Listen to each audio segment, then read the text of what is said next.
Hearing পরে একটা speaking order থাকবে কি কেন বাদ গেছে। এটা কোনো ইচ্ছাকৃত হবে না। ইয়ারও কাছে এসছি, ইয়ারও বলছে নাম কেটে দিয়েছি আমি। এটা কোনো অ্যাডমিনিস্ট্রেটিভ কাজ নেই, এটা স্ট্যাচুটারি কাজ আছে।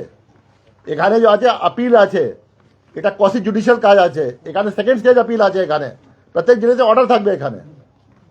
এমন নেই কি আপনি, আর আমি আপনাদের মাধ্যমে যারা নোটিশ পাচ্ছে ওদেরকে বলছি কারো ভয় করা ম্যাটার নেই।